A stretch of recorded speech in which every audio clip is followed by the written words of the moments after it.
And the pandemic caused the annual Dulaney Valley Memorial Gardens Memorial Day ceremony to be called off this year. But WMAR 2 News' Mark Roper explains how the organizers found another way to honor Marylanders killed in the line of duty. Usually there are more than 1,500 people gathered here to remember the brave souls who lost their lives while serving our country.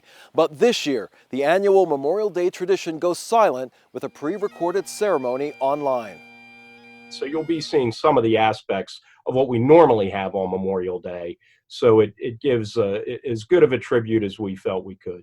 While this year's ceremony looks a lot different, Dulaney Valley Memorial Gardens president Jack Mitchell explains you can still see the stars and stripes flying at half-staff, the presentation of the colors to honor each branch of the armed services, as well as the laying of a wreath to honor those who've laid down their lives in the line of duty. But instead of taking place on the grounds of Dulaney Valley Memorial Gardens, this year's ceremony will be on its website and Facebook page.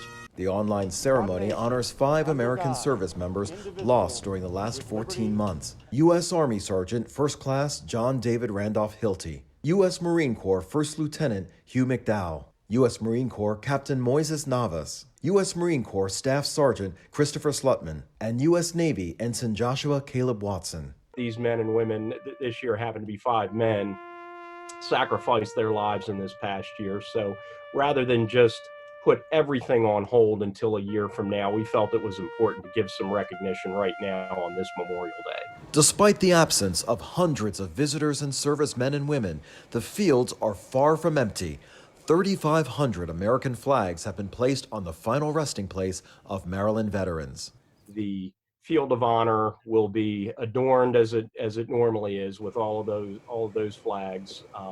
So we're basically just doing as much as we can to honor the traditions. Which is to pay tribute to those who made the ultimate sacrifice for their country. So I hope that many people will take the time to, whether it's come to the cemetery, to watch the video, to recognize their sacrifice, because it's just a level of courage that most of us can't understand. Which is why we don't say Happy Memorial Day, but instead, thank you. As we remember you, we are grateful to you, and we remember our fallen. It's more of a day of understanding and recognition. So it's not a happy day, but it is a proud day. Since this year's ceremony was canceled, family members whose loved ones were honored this Memorial Day will be invited to come back next year. In Timonium, Mark Roper, WMAR 2 News.